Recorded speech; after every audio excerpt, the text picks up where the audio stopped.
Bonjour à tous, je suis journaliste donc pour le site ticsanté.com géré par l'agence de presse médicale et j'ai le plaisir aujourd'hui d'animer cette session sur les bonnes pratiques de coopération en Outre-mer et à l'international sur les projets e-santé. Alors simplement en introduction, je voudrais d'abord remercier l'ensemble des participants qui sont sur les 27 villes connectées à la journée et vous dire que je suis particulièrement ravi de présenter cette session à deux titres parce que je sais déjà que le sujet international est un sujet cher au CATEL. Je vais vous faire une confidence, il n'y a pas une interview que je lance auprès du directeur général du CATEL, Pierre Traîneau, sans qu'il ne me parle du sujet de l'international, de la coopération transfrontalière, de l'intérêt des projets e-santé en Outre-mer. Très dernièrement, je l'ai interviewé sur la mise en place du Conseil national stratégique du numérique en santé et il me disait qu'il fallait insister dans la feuille de route e-santé 2020 du ministère français sur cette partie internationale qui peut beaucoup bénéficier de la mise en place de projets e-santé. Le deuxième titre pour lequel je suis très content de présenter cette session, c'est que justement l'international et l'outre-mer, je trouve en tant que journaliste spécialisé en santé et en technologie, n'est pas suffisamment mis en avant aussi dans la presse, aussi dans le débat public. Il n'y a qu'à voir encore en ce moment, dans le contexte du débat de la présidentielle, la place qui est accordée à l'outre-mer. Je pense qu'on pourrait lui faire une place plus importante. Et c'est pour ça que je tiens à remercier donc l'ensemble des participants qui vont témoigner aujourd'hui sur leur projet. Donc on va, dans une seconde partie de la session, être connecté avec l'Algérie, la Tunisie, mais aussi avec Saint-Pierre-et-Miquelon et le Canada pour voir comment se mettent en place des projets pour faciliter les échanges entre ces différents lieux. Mais dans une première partie, on va s'intéresser donc à cette Outre-mer qui est très très riche d'innovations et de projets en termes de e-santé. Et donc on va pouvoir voir les téléconsultations, téléexpertises, télééchographies même qui peuvent se déployer dans des contextes géographiques où le potentiel de l'e-santé est énorme parce qu'il répond à des soucis géographiques, à des problématiques de présence des professionnels sur le terrain dans des contextes insulaires avec des besoins de partage d'informations sur des sites très distanciés. Et on verra justement quels sont les facteurs de réussite de ces projets. Mais d'abord, le CATEL a voulu donner la parole, et c'est original, et je suis très heureux qu'il soit ici aussi, à l'Agence française de développement, pour avoir le point de vue d'un bailleur de fonds et de voir un peu comment l'agence soutient elle aussi, à l'international et en Outre-mer, le déploiement des projets e-santé. Donc j'accueille pour cela Camille Péréan, qui est chef de projet division santé et protection sociale à l'AFD, et Romain André, chef de projet référent numérique à la division santé et protection sociale aussi de l'AFD. Je vous invite, vous avez le micro, c'est parfait. Alors d'abord, très rapidement, est-ce que vous pouvez nous expliquer, parce que pour moi-même, le lien entre l'AFD et l'e-santé n'était pas évident à la base. Alors expliquez-moi quelles sont les grandes lignes de votre mission et des actions que vous menez pour soutenir le déploiement de projets de télémédecine à travers le monde. Alors je vais peut-être rapidement rappeler ce qu'est l'AFD, parce que je pense qu'il y a pas mal de gens qui ne situent pas cette organisation de manière très générale et très synthétique. L'AFD, c'est l'opérateur pour le compte de l'État français sur la mise en œuvre de l'aide publique au développement. Vous savez que les États de l'OCDE doivent allouer une part de leur PIB à des actions de solidarité internationale, et on travaille dans ce cadre-là. On est une institution financière spécialisée dont les interventions sont orientées sur trois grands objectifs: la lutte contre la pauvreté, la lutte contre le changement climatique et la promotion de la croissance économique. Donc on travaille dans à peu près 90 pays, que ce soit en Afrique subsaharienne, du Nord, en Asie, au Moyen-Orient, en Amérique latine et dans l'outre-mer, sur une très grande variété de secteurs d'intervention. Donc bien évidemment la santé, on y reviendra, mais aussi l'éducation, l'agriculture, l'eau et l'assainissement, le transport, l'énergie et ainsi de suite. On travaille essentiellement sur prêts, que ce soit aux États ou à des contreparties privées. On a une capacité à faire des prêts à des taux préférentiels, ce qui nous permet de toucher des contreparties un peu plus fragiles, ce qui est notre mandat de développement. Et on travaille aussi avec des subventions qui sont allouées aux pays pauvres prioritaires, notamment les pays les moins avancés d'Afrique et notamment francophones. Pour avoir un ordre d'idée du volume de nos interventions, on a engagé en 2016 pour 9 milliards d'euros de nouveaux projets validés par notre conseil d'administration, et on a un objectif de l'État d'aller à hauteur de 12 milliards d'euros à horizon 2020. Alors peut-être du coup sur le numérique. Sur le numérique et la santé, parce que vous agissez là sur ce que j'appelle moi un peu le nerf de la guerre, parce qu'on sait que les problématiques économiques de financement des projets e-santé est particulièrement forte. Alors comment l'AFD agit pour répondre à cette problématique? Alors on n'a pas encore toutes les solutions. On intervient depuis quelques temps sur l'e-santé, mais c'est vraiment depuis quelques années à la faveur d'un développement d'une stratégie numérique de l'AFD transversale que ça a créé un facteur d'accélération. En tout cas, je pense qu'on peut classer nos projets d'e-santé en deux grandes catégories. Il y a à la fois l'appui à des projets d'investissement très ciblés et un peu plus nouveau, l'appui à des politiques nationales d'un point de vue beaucoup plus macro. Alors, sur les projets d'investissement ciblés, on travaille essentiellement en Afrique subsaharienne et sur subvention. Donc, on a financé le développement d'une plateforme de télémédecine au Sénégal, le déploiement d'un dossier médical patient au sein de centres de santé de première ligne au Mali. On développe la téléphonie mobile pour la santé maternelle et infantile au Burkina Faso. On n'a pas encore tout le recul qu'il faut sur ces opérations, mais on voit que la difficulté dans ces régions-là où la contrainte financière est très forte, c'est de passer le stade de l'expérimentation et de passer à l'échelle. Ceci dit, si on peut en retirer quelques bonnes pratiques, je pense que d'une part, quand on travaille à ces expérimentations, il faut un portage dès le départ par le ministère de la Santé. Il faut veiller à ce que ces solutions soient interopérables avec les systèmes nationaux sanitaires, et en particulier avec le DHIS2, qui est une solution développée par l'Université d'Oslo qui se déploie beaucoup en Afrique subsaharienne. L'importance d'avoir un dispositif de capitalisation très robuste sur ces expérimentations pour évaluer l'impact sanitaire, mais aussi l'impact économique. Et notamment, on revient à cette question de pérennité de ces projets. Collez bien votre micro parce que je crois qu'on vous entend pas. Ah, pardon. Désolé, je reprends. Les gens dans la salle vous entendent, hein, mais à l'autre bout du monde. Non, sur la capitalisation, l'importance d'évaluer un peu l'impact économique de ces projets-là. Je prends pour exemple le Mali avec le dossier médical patient, où on va essayer de voir en quoi ça améliore la qualité des soins dans ces centres de santé, en quoi ça augmente les taux de fréquentation, en quoi ça permet de dégager ces recettes, et en quoi ces recettes permettent aux centres de santé de pouvoir assurer une maintenance du parc informatique de manière autonome. Donc on est sur des petits montants, mais on est sur des équilibres très serrés dans ces zones-là, et c'est ce qui nous intéresse. Enfin, la dernière bonne pratique, c'est de discuter avec le ministère de la Santé pour voir si on peut expérimenter ces solutions numériques sans qu'à côté il y ait un registre papier, puisque dans ces pays-là, la règle c'est le registre papier, et quand on expérimente des solutions numériques, ils doivent faire une double saisie, ce qui est beaucoup plus, qui du coup prend plus de temps et empêche un peu aussi l'adhésion des prestataires de soins pour s'engager là-dessus. Juste pour dire aussi que sur ces initiatives, sur ces investissements ciblés, se pose la question pour l'AFD du soutien à l'innovation, beaucoup plus global. Comment l'AFD peut travailler au développement et au financement d'incubateurs, et comment on peut ajuster nos outils financiers pour pouvoir financer notamment des startups qui ont des modèles économiques par nature plus incertains et des surfaces financières plus faibles que ce qu'on fait d'habitude. Donc on a un vrai enjeu là-dessus, et on y réfléchit notamment avec la fondation Pierre Fabre dans le cadre de l'Observatoire de l'e-santé. Pour finir, l'autre catégorie un peu nouvelle pour nous, très ambitieuse, c'est l'appui à une politique publique. Donc là, on a une seule intervention en cours qui est en Tunisie, pardon. Et donc je sais qu'il y aura une présentation tout à l'heure, et je salue mes partenaires tunisiens qui sont là, où là on est à un niveau beaucoup plus macro, beaucoup plus de gouvernance, de réflexion sur une organisation à la fois publique et privée liée à l'e-santé. Là encore, on n'a pas forcément beaucoup de recul, mais je crois que on a certaines bonnes pratiques qu'on peut retirer déjà et retirer dans l'approche qui a été développée avec Catel notamment.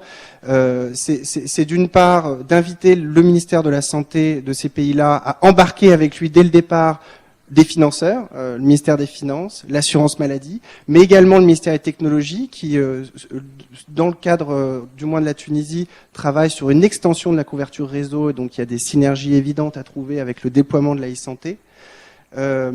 L'autre domaine, c'est aussi avoir une approche un peu progressive et identifier des actions à gain rapide, vraiment des projets ici qui peuvent avoir un effet de démonstration à relativement court terme et entraîner un effet d'entraînement ensuite sur divers établissements et sur divers services. Donc on réfléchit notamment à la numérisation des plateaux techniques et comment ça peut diffuser. On reviendra sur le PAX, je crois. Et enfin, pour finir, c'est un peu un lieu commun, c'est bien sûr inviter les ministères à adopter une approche par la demande, orientée sur le besoin des utilisateurs. Et là encore, avec Catel, c'est vrai que sur la Tunisie, c'est intéressant parce qu'on va développer un peu des méthodes par sondage et des outils aussi d'appel à initiative de projet pour que l'ensemble des acteurs répondent, qu'on voit le niveau de maturité du sujet aussi dans ce pays-là, et ça permet aussi de créer des écosystèmes qui seront très importants pour l'avenir. Donc, je retiens, il y a quand même 3 points très forts, c'est le soutien technique, la nécessaire transversalité la mise en commun de l'ensemble des institutions pour réfléchir justement ensemble sur les différentes problématiques santé, technologiques et aussi financement.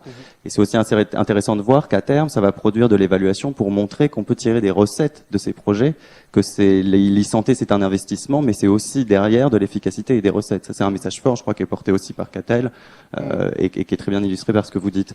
Est-ce que on peut avoir, vous nous avez donné ce point de vue international, est-ce qu'on peut avoir une idée aussi, parce que je crois que l'action de l'AFD est différente selon si l'on parle d'un pays étranger ou des départements d'outre-mer. Est-ce que concrètement vous pouvez nous donner des exemples de votre intervention justement sur des projets e-santé dans l'outre-mer? Camille Ferréan. Bonjour à tous, merci de votre invitation. Alors peut-être qu'avant de rentrer même chose sur le micro. Peut-être qu'avant de rentrer dans le sujet spécifique de la e-santé dans les territoires ultramarins, un mot sur le mandat de l'AFD en outre-mer, parce que si l'AFD est déjà peu connue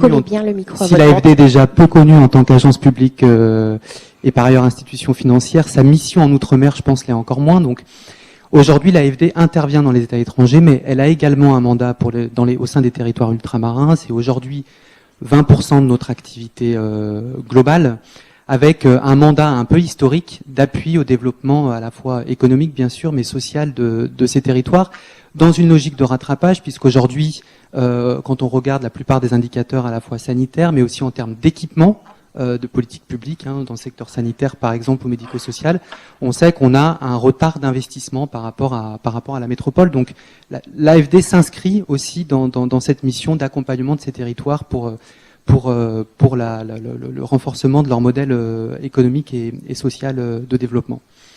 Alors concrètement, comment se traduit notre intervention? Essentiellement de 2 manières. D'une part, on finance pour l'essentiel des projets d'investissement qui sont majoritairement dans le secteur public, mais on est aussi en soutien des acteurs privés.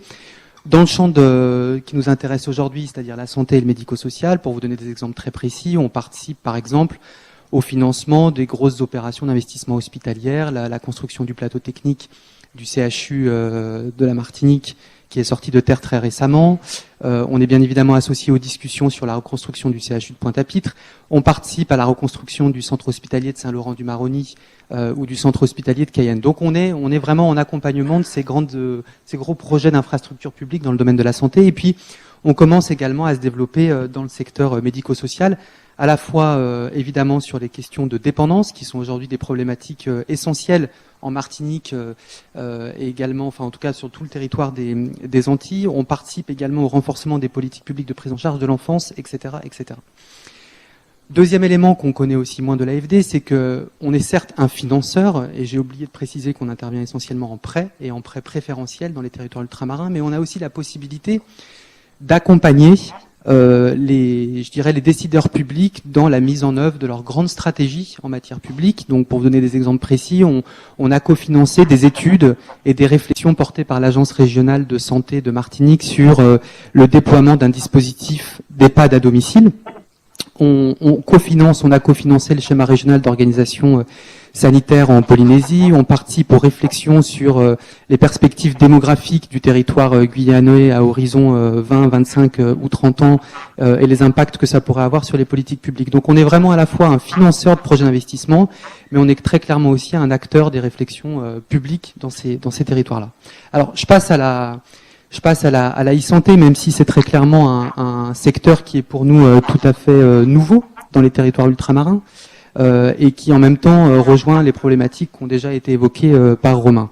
Alors, on a 3 types d'enjeux pour nous, en tout cas 3 types de bonnes pratiques qu'on a pu relever au fil de nos interventions et des discussions qu'on a pu avoir avec nos contreparties et nos partenaires sur place. Clairement, si on souhaite développer la e-santé dans ces territoires-là, on voit bien qu'il y a un effet de démonstration qu'il est impératif de produire.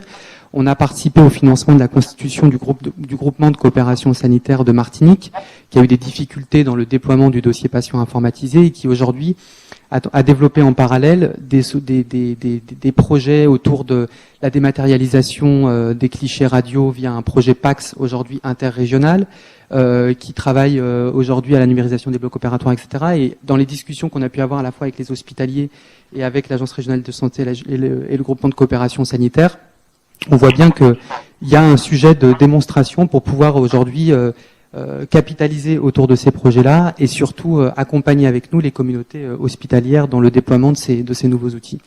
Le deuxième sujet pour un financeur comme l'AFD, c'est évidemment que les projets qu'on finance aient un impact sur la qualité des prises en charge, évidemment, qui est censée être améliorée, et également sur l'équilibre économique du projet. Ça a déjà été évoqué, donc j'y reviendrai pas, mais c'est clairement un enjeu. Il faut, nous, en tant qu'institution financière, puisqu'on prête à ces opérateurs-là, qu'on puisse en tout cas nous garantir l'équilibre financier de ces projets à moyen et long terme. Et puis, le troisième enjeu pour nous, et qui est vraiment une difficulté à ce stade et qu'on souhaite développer, c'est qu'aujourd'hui, on n'intervient qu'en prêt dans les territoires ultramarins. Et pour intervenir en prêt auprès d'opérateurs, il faut qu'on ait des projets qui aient des tailles critiques suffisantes, donc on puisse financer des projets avec des montants en général de plusieurs millions d'euros, ce qui n'est pas souvent le cas, puisque beaucoup d'opérateurs aujourd'hui dans la santé en Outre-mer sont soit un statut associatif, soit sont des structures portées par des petits groupements, et donc c'est difficile pour nous de pouvoir les accompagner en termes de financement. Donc clairement, l'option par exemple groupement de coopération sanitaire est pour nous une vraie opportunité, puisque les GCS aujourd'hui réunissent beaucoup de partenaires dans leur conseil d'administration et donc ont aujourd'hui une surface financière suffisante qui nous permet de les accompagner en prêt et donc de pouvoir financer de manière indirecte des opérations e-santé. Voilà. Et ça, c'est clairement l'enjeu pour nous à venir. Réussir à trouver aujourd'hui des structures qui ont des surfaces financières suffisamment importantes pour pouvoir accompagner en financement des opérations e-santé. Merci beaucoup à vous deux. Je vous garde là parce qu'on a une session de questions-réponses au milieu de cette session justement, donc vous pourrez intervenir et interpeller les représentants de l'AFD qui sont là pendant ce moment. Mais justement pour vraiment comprendre les conséquences de ces soutiens, de ces financements à la formation, notamment de groupements de coopération sanitaire, on va avoir l'illustration de ces actes avec le docteur Fanon qui doit nous écouter depuis la Martinique. Et à qui on va donner la parole pour qu'il nous explique justement... Je vous écoute avec beaucoup d'intérêt, oui. Voilà. Alors justement, vous avez profité de la formation du GCS en Martinique. Et aujourd'hui, vous êtes chef de pôle gériatrie et coordonnateur du réseau de gérontologie au CHU de Fort-de-France. Et justement, il y a un service de téléconsultation qui se met en place en ce moment à Fort-de-France avec différents EHPAD du territoire. Est-ce que vous pouvez nous expliquer concrètement ce qui a été mis en place et quel support vous avez eu du GCS dans ce contexte-là ? Eh bien, merci de me donner l'occasion de parler de ce projet. Depuis un peu moins d'un an maintenant, nous avons mis en place une plateforme de téléconsultation de manière expérimentale avec une EHPAD. Il s'agit de remarquer qu'en Martinique, la configuration des relations de transport sont similaires à ce qui se passe dans un pays de montagne, compte tenu du fait que les circulations sont extrêmement compliquées et longues. Et d'autre part, on s'adresse à une population fragile, pas facile à déplacer, et l'intérêt d'une telle téléconsultation permet de prendre en charge sur site des patients, et notamment pour l'EHPAD avec laquelle nous avons initié ce projet qui accueille de manière exclusive des patients présentant des syndromes démentiels. Nous pouvons ainsi échanger avec le médecin coordonnateur, le médecin traitant, l'équipe paramédicale sur les modalités de prise en charge. Notre projet est aujourd'hui d'étendre cette téléconsultation à 2 autres établissements qui sont candidats, un sur le nord de l'île et un sur le sud de l'île. Alors, on comprend bien sur ces projets la nécessité d'avoir un support technique, de développer des systèmes d'information qui puissent fonctionner sur différents sites, qui puissent être connectés, interopérables, où il y a du partage de l'information.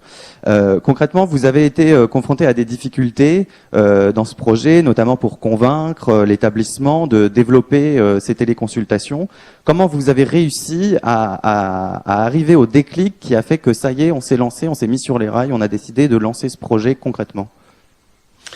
C'est vrai que paradoxalement, on a rencontré plus de difficultés en interne de la part de la direction du CHU que de la part de l'ARS et du GCS qui nous ont toujours accompagnés et continuent de nous accompagner de façon extrêmement positive. En fait, les réticences de l'hôpital vis-à-vis de ces téléconsultations, semble-t-il, étaient plus de nature financière. À l'époque, les consultations n'étaient pas, il n'y avait pas d'accord de facturation. Et finalement, les patients ne passant plus par les urgences ou par la consultation, eh bien, ne payaient plus l'hôpital. C'est là qu'on se rend compte que parfois les difficultés sont, si elles peuvent être au niveau microéconomique, au niveau de l'hôpital, alors que au niveau macroéconomique, au niveau de la région, au niveau de la qualité des soins, on tire un grand bénéfice à ce type de technique. Et les autres contraintes étaient plus médicales, c'est le temps de consultation. Hein. Il faut savoir que le temps de consultation médicale est plus long en télémédecine qu'en présentiel et exige également un niveau de concentration plus important. Dernier frein, elles sont d'ordre technique, c'est-à-dire que au CHU, nous dépendons de l'équipe technique du CHU pour l'installation et les connexions. Et les difficultés qu'on a rencontrées en pratique, c'est qu'on avait parfois des difficultés de connexion qui ont toujours été réglées par l'ARS, paradoxalement. Il était plus facile de joindre le GCS et ses opérateurs qui nous accompagnaient que de joindre l'équipe technique du CHU. Néanmoins, on avait des facteurs favorables. D'abord, je me permets de vous interrompre un moment, docteur Fanon, simplement parce que je veux qu'on repère à chaque fois un peu ces ingrédients qui pourraient permettre à d'autres de réussir leur projet. Là, je m'arrête un instant hein, parce que ça a été évoqué par l'AFD aussi, ce soutien institutionnel qui permet parfois d'aller contre des freins, des irritants au sein même des organisations, parce qu'on voit bien que ces projets de e-santé bouleversent les organisations, les hôpitaux nécessitent des compétences, du temps. Donc là, je retiens vraiment ce côté bonne pratique, soutien institutionnel. Et effectivement, sur l'aspect technique, est-ce que vous pouvez nous dire rapidement, vous avez eu des difficultés de connexion, mais vous avez trouvé quelques moyens de les limiter.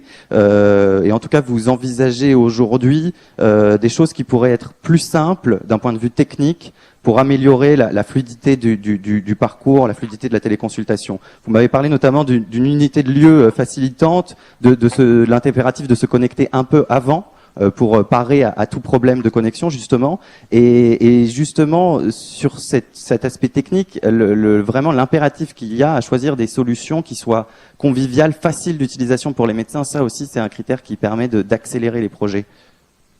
Vous avez raison d'insister sur cette particularité et notamment la facilité d'utiliser une unité de lieu. La plateforme est installée au sein de l'unité de court séjour où travaille une équipe de médecins gériatres et de paramédicaux spécialisés en gériatrie.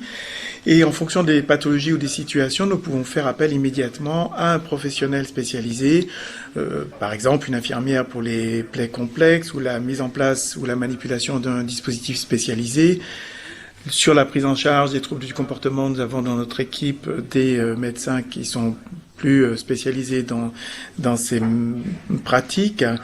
Sur un avis d'une décision éthique, par exemple de fin de vie ou un arrêt d'exploration invasive ou déraisonnable, là aussi l'intervention de praticiens qui sont présents au sein de l'équipe et peuvent être appelés au milieu d'une téléconsultation en fonction des questions qui nous sont posées. On fait appel immédiatement à un des professionnels les plus spécialisés pour répondre à la question. Enfin. Merci, docteur Fanon. Oui. Oui. Un dernier mot très rapidement. Voilà, juste les limites de connexion. C'est vrai, on est amené aujourd'hui un peu comme aujourd'hui d'ailleurs, à tenter de se connecter un peu en avance pour s'assurer de la bonne qualité de la connexion. Mais nous avons, j'ai testé la possibilité de réaliser cette connexion avec un ordinateur portable et un téléphone portable en connexion et ça marche très bien. Merci beaucoup, docteur Fanon. On reste connecté avec vous tout à l'heure s'il y a des questions à vous poser. On va passer maintenant à un exemple de projet de télééchographie qui est mis en place en ce moment en Guadeloupe. Avant, Cécile, tu voulais Oui, dire je voulais un mot juste dire un petit mot puisque on a bien lancé maintenant cette session Outre-mer. Et je voulais juste préciser pour les personnes qui n'étaient pas là ce matin et puis aussi pour l'AFD, puisque c'était un objectif qu'on s'était donné ensemble d'avoir ce fil conducteur Outre-mer cet après-midi, qu'on a eu la Polynésie française ce matin, pour ceux qui n'étaient pas là. Donc on a eu le plaisir d'avoir le ministère de la Santé de Polynésie ce matin. Ils sont plus là parce qu'ils dorment maintenant, mais voilà, donc ils sont avec nous par la pensée toujours. Voilà, et puis on voit bien la dimension internationale de cette journée. On va y revenir tout à l'heure. On a le Maroc aussi qui nous a rejoints et à qui on donnera la parole tout à l'heure en clôture. Voilà. Voilà. Mais tout de suite, on va se diriger vers la Guadeloupe avec docteur Mona Edreville. Vous êtes cardiologue à Pointe-à-Pitre. Vous nous entendez? Oui, je vous entends très bien. Alors, je dis bonjour. Bien bonjour, ça veut dire bonjour chez nous. Eh bien bonjour. Et alors, on va parler avec vous d'un projet de télééchographie. Alors, je sais qu'on a déjà parlé ce matin de la télééchographie dans un centre hospitalier sur les premières sessions. Avec à la vous, Nemezan, oui. Exactement. Avec vous, on voudrait aborder cette question entre Pointe-à-Pitre et Marie-Galante en Guadeloupe. Concrètement, vous utilisez vous avez comme projet d'utiliser des instruments de pointe pour permettre de la télééchographie dans le but de dépister davantage et de manière plus efficace l'insuffisance cardiaque. Est-ce que vous pouvez nous dire comment vous avez prévu l'accompagnement des professionnels de santé, dont on a vu avec Dr Fanon qu'il était primordial, sur ces instruments de télééchographie? Alors d'abord, je tiens à dire que ce projet a été bien soutenu par les institutions. On a pu acquérir l'instrument qui est le robot avec une vitesse record en quasiment 3 mois, puisque ça répond à une véritable nécessité. Nous sommes un archipel avec un accès aux soins qui devient un petit peu compliqué. Et donc les Guadeloupéens meurent de maladies cardiovasculaires et en particulier donc d'insuffisance cardiaque. Et il était vraiment primordial de donner l'accès aux soins à tous et en particulier aux personnes qui vivent sur Marie-Galante, qui se trouve à 43 km de la Guadeloupe continentale, dit continentale. Et donc, grâce à ce dispositif, nous allons pouvoir permettre de relier la population marie-galantaise aux Guadeloupéens dits du continent et de faciliter leur accès aux soins.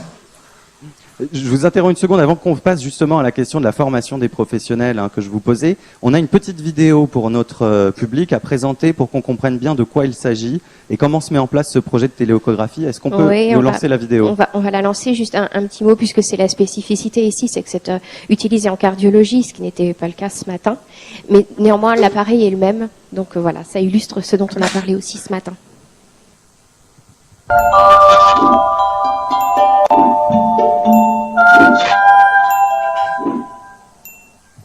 La Guadeloupe, c'est un archipel avec 5 îles. Marie-Galante est la plus grande, à peu près à 60 km du CHU. J'ai pris mes fonctions en 2012 et nous avons connu la fermeture de 2 unités de la chirurgie et de la maternité.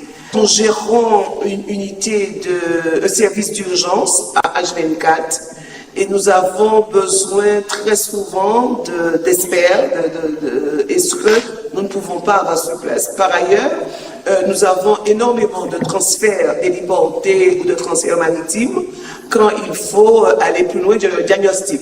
L'installation de l'échographie cardiaque robotisée à distance dans le cadre des activités de télémédecine, de téléconsultation et téléexpertise changera assurément la prise en charge des Marie-Galantais.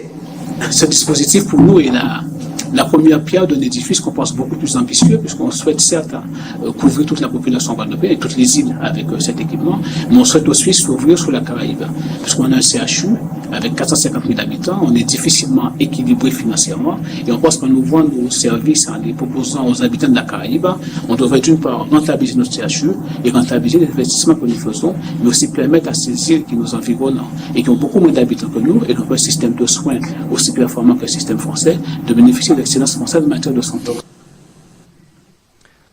Voilà pour la présentation. Docteur Edreville, est-ce qu'on peut revenir avec vous justement sur ce qui a été mis en place comme dispositif d'accompagnement, notamment pour les médecins traitants dans l'utilisation de cette télééchographie? Nous avons procédé à une formation très active à la fois des médecins généralistes qui sont sur l'île, ils sont pas très nombreux, ils sont 8, et des infirmiers qu'on a nommés téléassistants, puisque ces infirmiers, vous avez pu voir sur l'image, tiennent le robot et posent le robot sur la zone à explorer.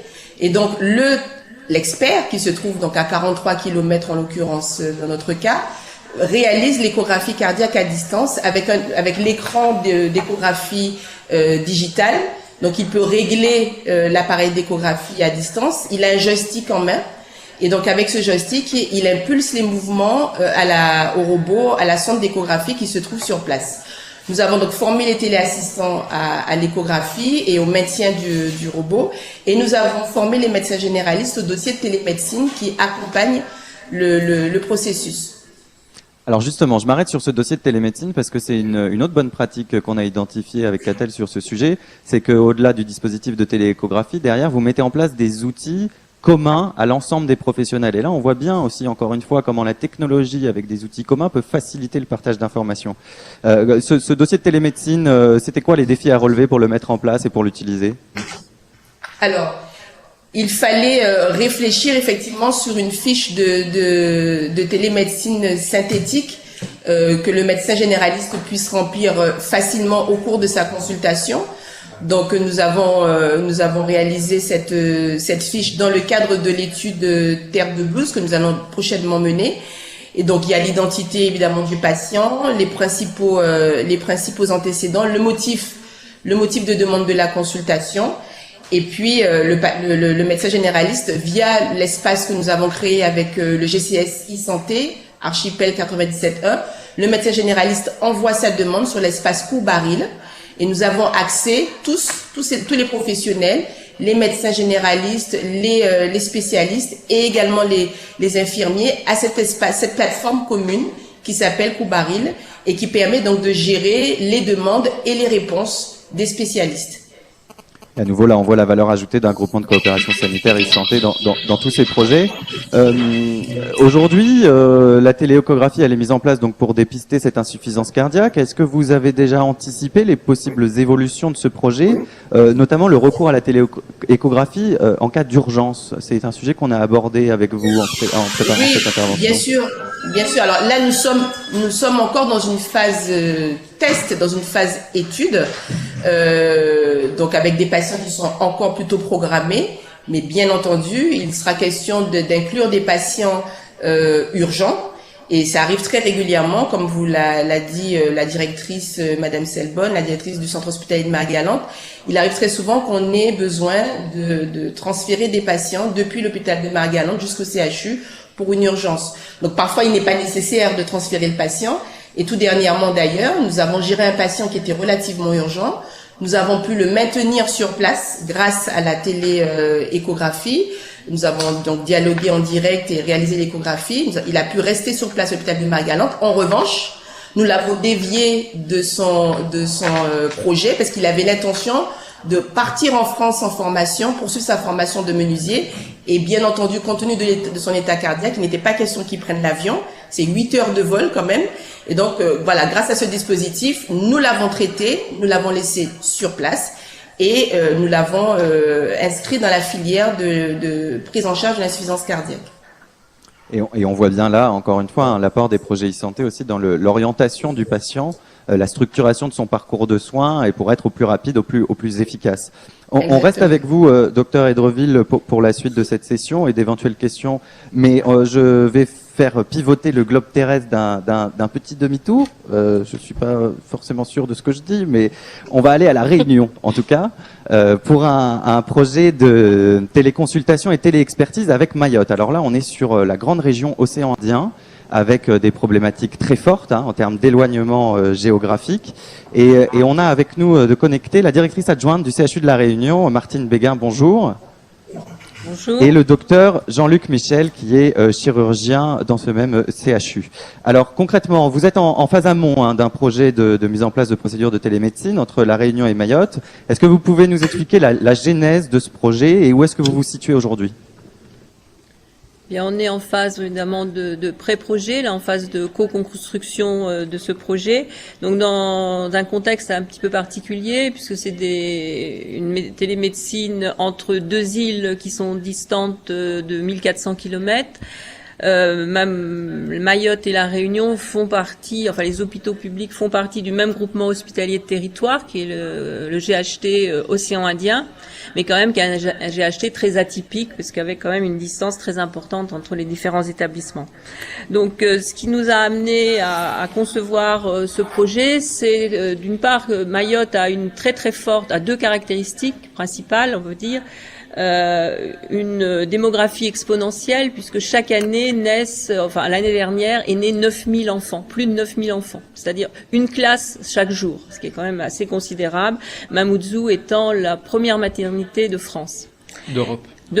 Voilà, c'est encore mieux. La deuxième caractéristique, c'est une sous-dotation de l'offre de soins. Donc, ce qui fait que La Réunion est vraiment les établissements de La Réunion, ce sont les établissements recours de la zone océan Indien, de Mayotte, mais pas seulement. Il peut y avoir Madagascar, etc. Donc cela engendre quoi? Ça engendre aussi une très forte augmentation des évacuations sanitaires. En 2016, il y a eu sur La Réunion 970 EVASAN, dont 677 sur le CHU. Avec comme conséquence aussi, on constate des durées moyennes de séjour très importantes, beaucoup plus importantes que pour les patients réunionnais, 3 fois supérieures pour les adultes, 9 mois pour les enfants. Donc tout ça, ça nous a fait quand même énormément réfléchir et d'essayer d'aller plus loin dans la coopération qui existait déjà dans le cadre d'une convention cadre entre Mayotte et La Réunion et se dire comment on pourrait améliorer le service rendu aux patients. Et là, ce sont les jeunes patients. Donc là, il y a eu une très forte mobilisation et un élan de la part de la communauté médicale et Jean-Luc Michel pourra en témoigner. Également, ce qui nous a fait beaucoup réfléchir, c'est que la chirurgie infantile n'est pas représentée au centre hospitalier de Mayotte de façon continue. L'accès aux soins spécialisés en chirurgie sur 3 segments, c'est-à-dire le viscéral, la plastique et l'orthopédie, ne se font que via des missions en présentiel relativement restreintes, 7-8 par an d'une semaine. Donc on voit bien que le petit patient mahorais n'a pas une égalité de chance par rapport à d'autres patients, en particulier les patients réunionnais. Donc on a essayé de pousser ce projet pour étendre la couverture médicale en offre de soins spécialisés en chirurgie, permettre aussi de rendre peut-être plus pertinentes les évacuations sanitaires, en mieux les préparant et en essayant de faire aussi un suivi post-opératoire qui permettrait ainsi de limiter les réhospitalisations. Donc là, on voit aussi le côté médical, mais aussi médico-économique. De permettre aussi de maintenir des liens entre les équipes médicales de Mayotte et de La Réunion, mais aussi entre les équipes médicales et paramédicales et les familles qui sont restées à Mayotte, entre les familles et les patients, avec aussi, par exemple, quelque chose de très concret et très précis, d'obtenir le consentement éclairé des parents, parce que souvent c'est quelque chose qui est difficilement accessible. Et là, il y a aussi toute la difficulté de la langue. Donc on a dans notre projet aussi un segment qui renvoie à l'interprétariat, puisqu'il faut aussi des interprètes dans ces connexions entre les deux îles. À terme, on pourrait imaginer aussi de pouvoir limiter les durées moyennes de séjour au CHU de La Réunion et d'éviter les réhospitalisations grâce à ces suivis post-opératoires. Voilà. Avec derrière des bénéfices effectivement médico-économiques qui sont très clairs. Vous êtes sur un projet où vous coordonnez des équipes qui sont distantes de plus de 1000 km. Concrètement, entre La Réunion et Mayotte, comment vous avez fait pour que tout le monde soit sur la même ligne, puisse exprimer son besoin, puisse être formé, anticiper le déploiement de ce projet, sachant cette distance entre les équipes de soins?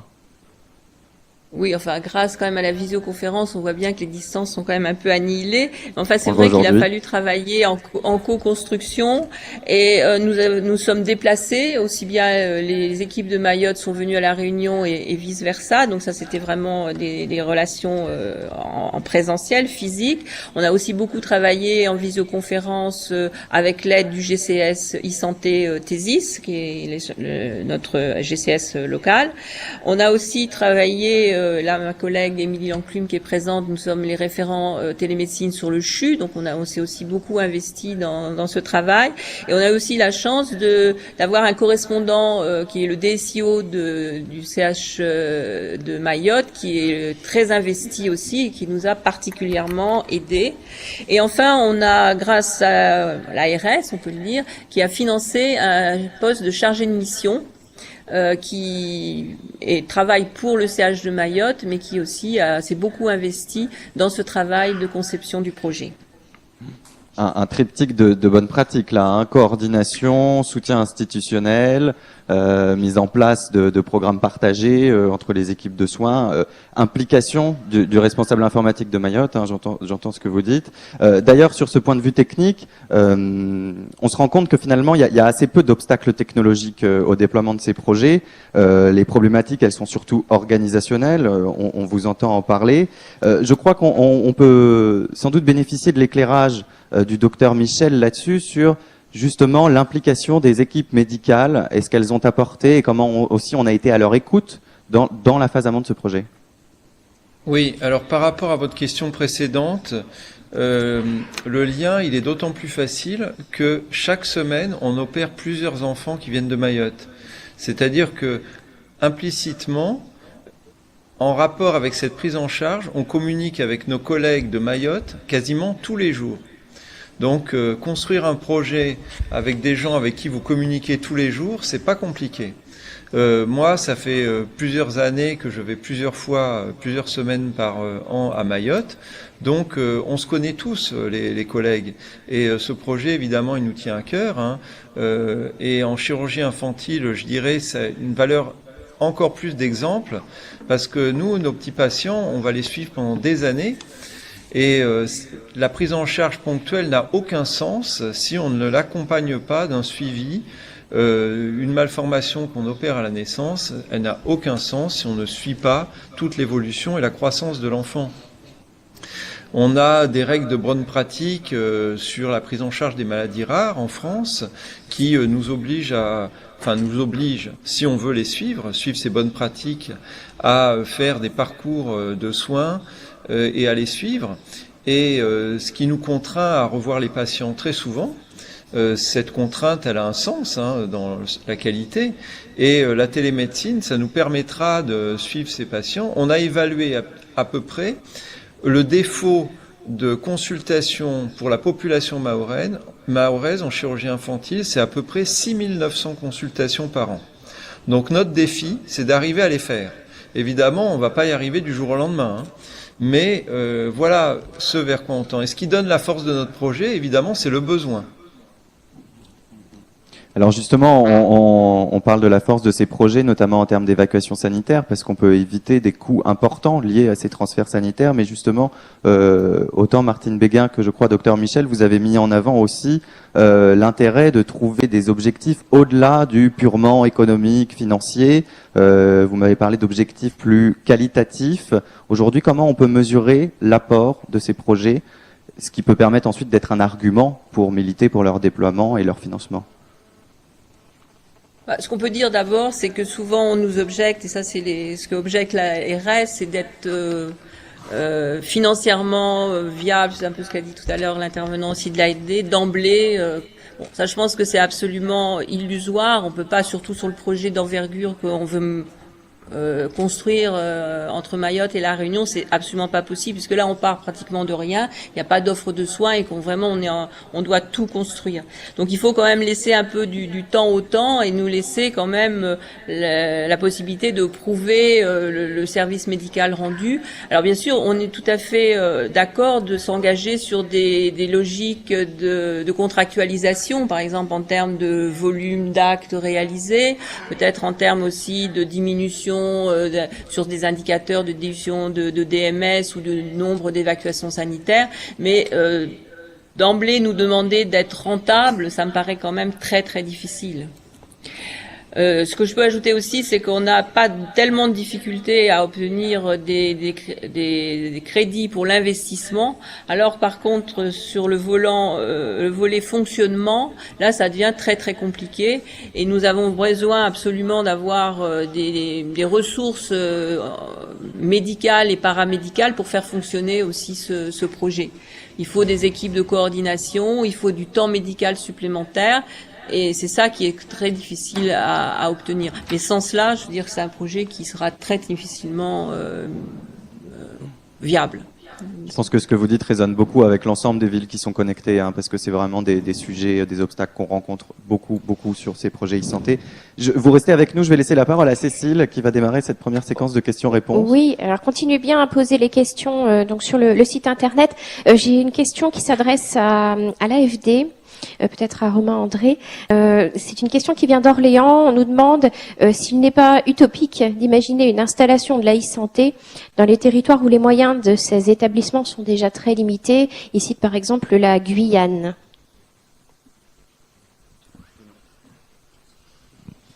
Alors, je ne connais pas la Guyane. En tout cas, moi je travaille plus, en tout cas en Afrique subsaharienne sur ces questions-là, et donc dans des pays particulièrement pauvres, que ce soit les États comme les populations. Donc les marges de manœuvre sont extrêmement limitées. Il est sûr que le déploiement ne pourra se faire sans un engagement des autorités publiques pour investir là-dedans. Et ça, c'est vraiment un prérequis essentiel. L'autre point, c'est que je pense qu'on peut mettre en place des solutions qui fonctionnent à moindre coût aussi. Je sais qu'on accompagne notamment un hôpital dans la région de Mopti, donc qui est au nord Mali, dans une situation particulièrement contrainte. On a pu établir des connexions avec le centre de formation de la PHP. On a pu faire un certain nombre de choses, et tout ça à moindre coût. Donc il y a des choses que l'on peut faire. L'autre élément important dans ces zones-là, alors une fois de plus, je ne parle pas de la Guyane, mais c'est l'explosion de la téléphonie mobile aussi dans ces régions pauvres, qui offre aussi énormément de possibilités à moindre coût. Et ça, c'est des choses qu'on doit aussi regarder de très près. Donc non, je ne pense pas que c'est illusoire. C'est compliqué, ça prend du temps, mais en tout cas, il y a vraiment des pistes intéressantes. D'ailleurs, c'est une bonne pratique que vous nous aviez citée pour l'AFD elle-même, c'est d'être innovante dans le montage de ces projets d'e-santé qui sont un peu particuliers, comme vous l'avez bien expliqué tout à l'heure. Donc finalement, d'être innovant pour monter ces projets innovants. Je me permets de répondre pour la Guyane, parce que je connais également la Guyane. La e-santé a déjà été installée. D'ailleurs, ils ont été en avance pour la télééchographie abdominale. Pour tous les gens du fleuve, c'est extrêmement important parce qu'ils sont loin de Cayenne. Et donc, les médecins du SAMU en particulier de l'hôpital de Cayenne ont mis en place un dispositif de manière à prendre en charge rapidement les personnes qui habitent au bord du fleuve. Et donc, il n'est pas du tout illusoire et même très intéressant et même prometteur d'installer la e-santé dans ces zones où l'accès aux soins est très difficile. Oui. Je pense que ce sera pareil sur le continent, africain. Merci de votre réflexion. Les autres intervenants, n'hésitez pas à réagir. Madame Béguin, d'ailleurs, c'est un des éléments que vous nous aviez cité en préparation, hein, c'est que sur ces territoires où finalement on est confronté au fait qu'il n'y ait pas de soins en face, la question du retour économique devait être traitée un peu différemment, avec des objectifs pensés différemment. Ça rejoint cet esprit-là. Non, juste un point complémentaire par rapport à la question qui a été posée. Comme l'a expliqué l'équipe du CHU de La Réunion, effectivement, à très court terme, la e-santé nécessite des crédits à la fois d'investissement et de fonctionnement qui sont pas toujours évidents à trouver. Et on voit bien qu'on a un modèle qui est à très court terme difficilement viable, mais qui en même temps peut avoir un vrai retour sur investissement à moyen ou long terme. Pourquoi ? Tout simplement parce que je crois que la e-santé est une formidable opportunité aujourd'hui de mutualiser des ressources, notamment médicales, qui sont de plus en plus rares. Et je pense que c'est en priorité un outil pour améliorer la qualité des prises en charge dans des territoires qui sont très isolés, comme la Guyane par exemple, comme certains autres territoires ultramarins, et de mettre à disposition de populations aujourd'hui isolées des ressources humaines auxquelles elles n'avaient pas forcément accès avant. Tout ça dans un contexte de raréfaction quand même des ressources médicales, à la fois en Afrique subsaharienne, mais également en métropole et dans les territoires ultramarins. Donc au-delà de la question économique, je pense qu'aujourd'hui l'outil e-santé, il est indispensable au regard de cet enjeu de raréfaction des ressources médicales notamment. Merci. Et j'ai une autre question, c'est suite au fait que vous ayez cité Bamako tout à l'heure. Du coup, j'ai une question de Bamako qui demande quel est l'hôpital que vous accompagnez à Mopti, si vous le savez.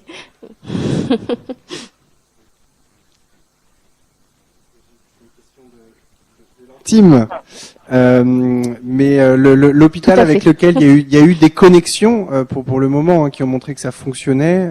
Je sais pas s'il y a eu énormément de visioconférences qui ont été organisées, mais c'est avec l'hôpital Somindolo, l'hôpital régional de Somindolo à Sévaré, à côté de Mopti. Voilà, Bamako a sa réponse.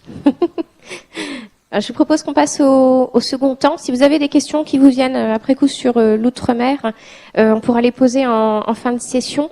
Donc voilà, je vous laisse poursuivre. On continue et on va aller sur l'autre rive de la Méditerranée pour nous intéresser à des programmes de coopération internationale qui sont mis en place en Tunisie et en Algérie. Alors on va commencer avec la Tunisie, qui est un sujet de coopération particulièrement intéressant dans lequel le CATEL est engagé. Est-ce qu'on est bien connecté avec la Tunisie où nous avons le docteur Fawzi Mehdi et monsieur Elmi Ismail? Oui, on est bien présent. Est-ce que vous nous écoutez? Parfait. Parfait, c'est parfait, allez-y. On vous entend très bien. Alors dites-nous, pourquoi et comment l'e-santé est-elle devenue une priorité dans la politique publique du ministère de la Santé tunisien? Oui, bonjour. Tout d'abord, je vous remercie pour cette invitation et je remercie tous ceux qui sont présents ici, notamment les membres des cellules d'e-santé, la cellule de la gouvernance et surtout la Direction générale des structures publiques et le centre informatique du ministère de la Santé. Vous savez bien que pour le ministère de la Santé, l'un de ses axes principaux de sa stratégie, c'est d'instaurer une bonne gouvernance dans ses structures et ses établissements. Et pour arriver à cette bonne gouvernance, il est compréhensible qu'il faut instaurer aussi donc un système d'information intégré, unique et performant qui touche aussi bien l'administration, les hôpitaux, le circuit des médicaments, le système d'information de la prévention en général. Il s'intéresse également à développer son réseau national santé, à l'étendre aux structures de la première ligne et la connexion de ces structures au niveau des structures de deuxième et troisième ligne, ce qui va permettre de développer une télémédecine et des téléservices qui vont en fait aider à la réalisation de notre axe de la stratégie du ministère de la Santé, ce qui est le rapprochement des soins et des services aux citoyens tunisiens, et notamment aussi l'amélioration de la qualité des soins dans ces structures. Vous voyez donc l'importance de la e-santé dans la stratégie du ministère de la Santé en Tunisie. Avec cet objectif effectivement d'accès aux soins partout sur le territoire. Concrètement, comment elle se décline cette stratégie parce que là, on est sur de l'informatisation des établissements de santé, mais aussi sur de la présence sur la médecine de ville. Concrètement, comment vous développez cette stratégie? Quels jalons vous vous êtes mis en place pour réussir? Donc en fait, on a une stratégie, comme l'expliquait Dr Fawzi, en fait, qui va vers l'instauration d'un système d'information sanitaire global qui couvre tout le territoire tunisien et qui fait intervenir aussi bien le secteur public que privé, aussi bien les structures les établissements de santé, mais également la pharmacie centrale et d'autres acteurs. Donc ça, c'est la vision globale qu'on est en train de définir aujourd'hui pour la définition du système d'information sanitaire. Et pour y arriver, il y a évidemment un ensemble de prérequis qui vont aller en fait des couches les plus basses, c'est-à-dire la mise en place d'une infrastructure de communication qui permet de connecter cet ensemble d'intervenants. Là, comme le rappelait Dr Fawzi, nous avons à peu près 2300 établissements de santé qui sont répartis sur 3 niveaux.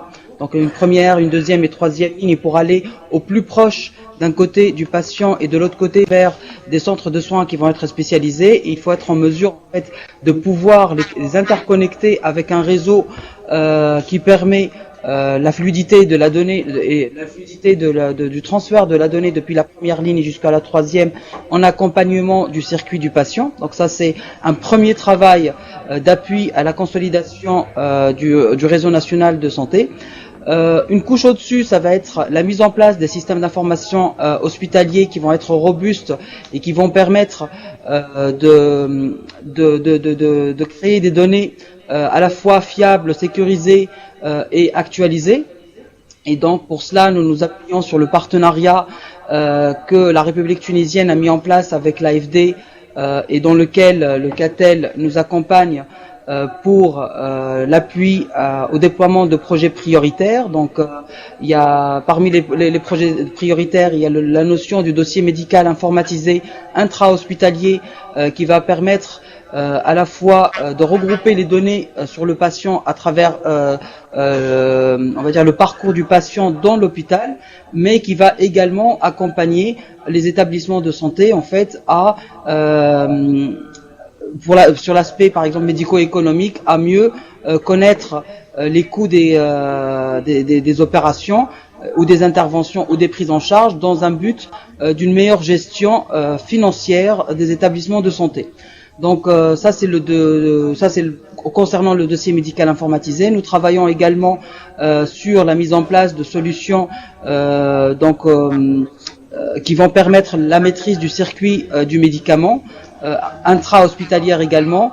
Là, d'autres projets concernant l'imagerie médicale partagée, tels que par exemple le projet Tunisie sans film, qui fait référence, qui fait écho au projet Région sans film qu'on voit en Île-de-France. Donc en France et dernier point, c'est dernier projet prioritaire sur lequel on est axé dans le cadre du partenariat avec l'AFD, c'est la mise en place des archives médicales numérisées pour pouvoir évidemment mieux gérer les archives qui sont aujourd'hui sous format de papier et qui posent des problèmes d'archivage, de stockage physique, mais également pour pouvoir avoir une base de données qui va faciliter la recherche ou autre en fait après anonymisation de ces archives.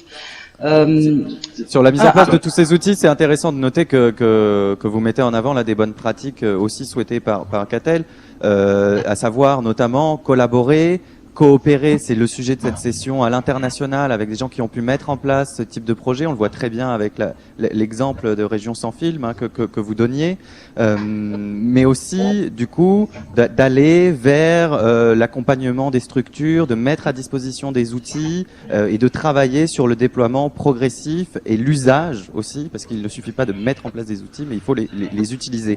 Est-ce que vous pouvez poursuivre en nous donnant d'autres bonnes pratiques que vous avez identifiées, parce que c'est un projet très ambitieux sur lequel, à la base, on a vraiment réfléchi aux besoins réels des établissements. Ça, c'est quelque chose de très important dans tout projet IT. Il faut vraiment comprendre le besoin du métier. Je crois que c'est quelque chose qui a été mis en avant en Tunisie. Est-ce que vous pouvez nous en dire 2 mots ?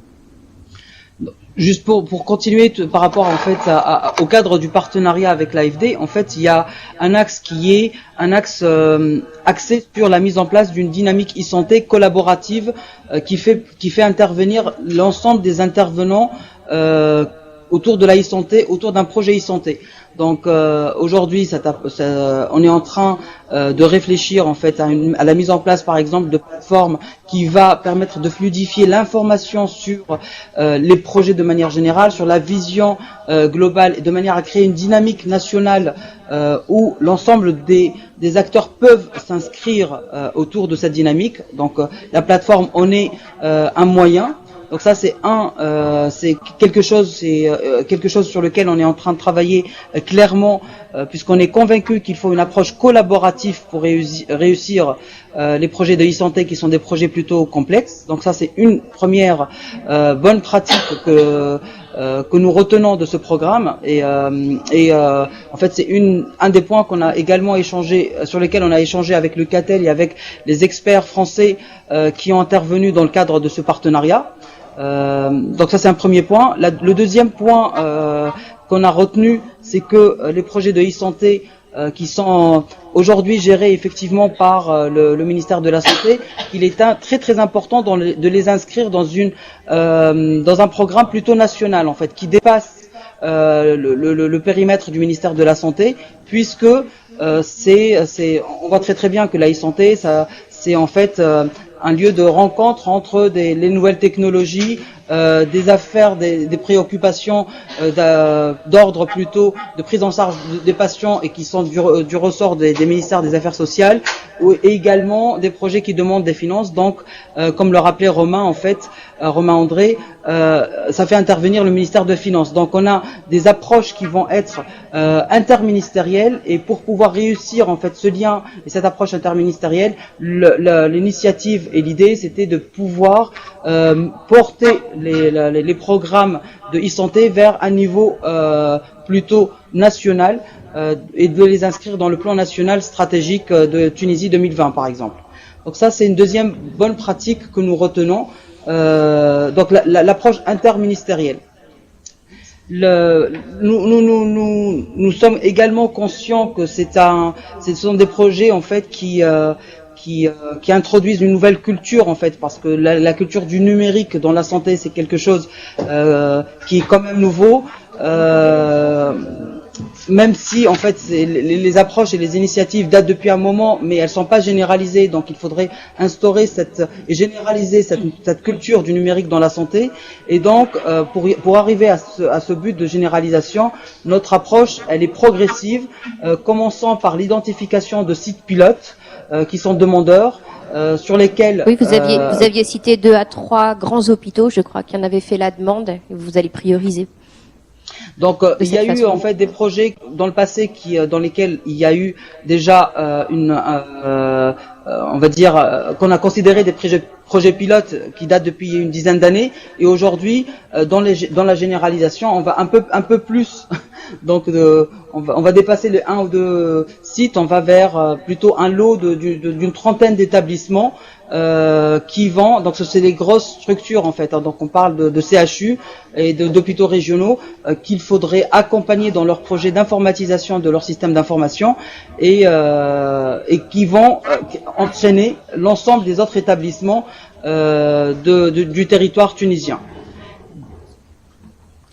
Merci beaucoup. Oui, vous aviez encore un mot à nous dire. Voilà, un dernier point, c'est que ce qu'on réalise en fait, c'est que aujourd'hui cette culture de e-santé et de santé numérique nécessite un autre fonctionnement entre les intervenants ministériels, établissements.